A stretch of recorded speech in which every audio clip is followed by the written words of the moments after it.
Hey, welcome back, everybody. I'm going to start talking Canva portfolios with all my classes soon.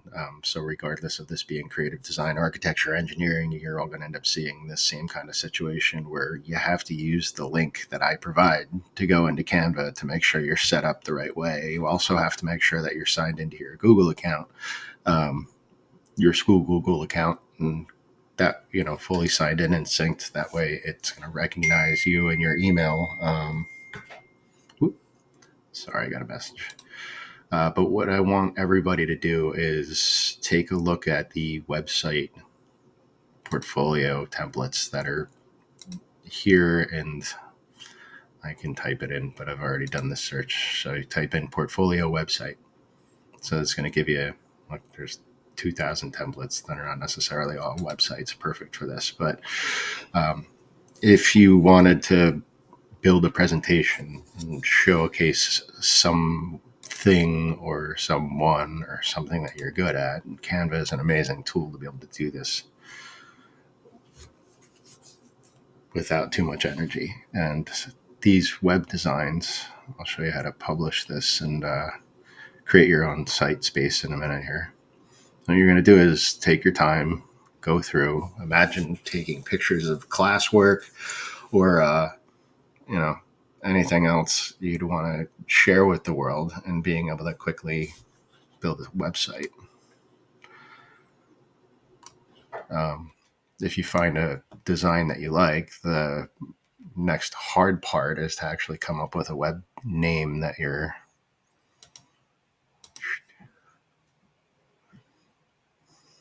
you gotta hang on a minute.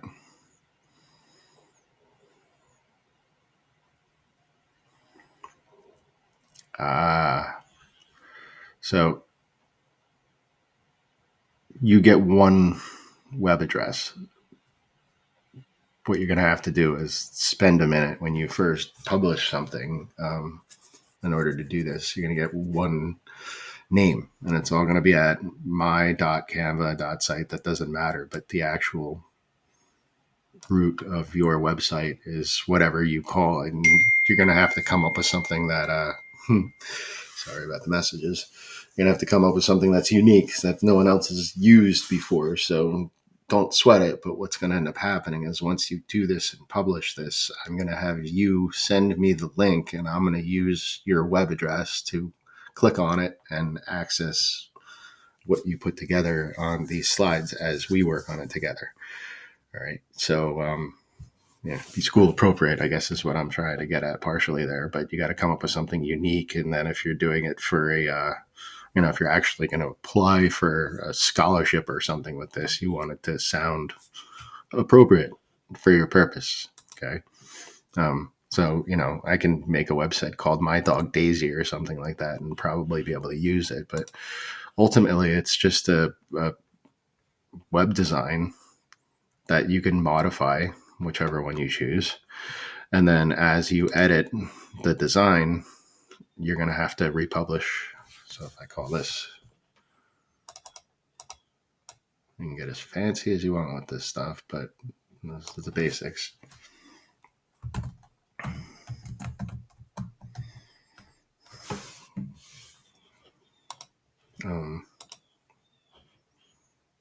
Publish to the web.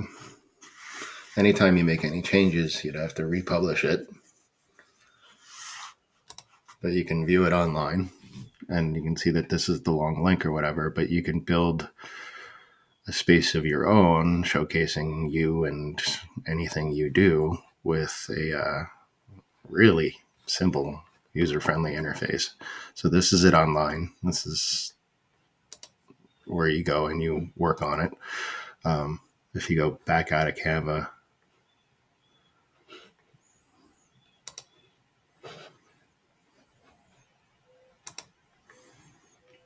your site will just be in your project space.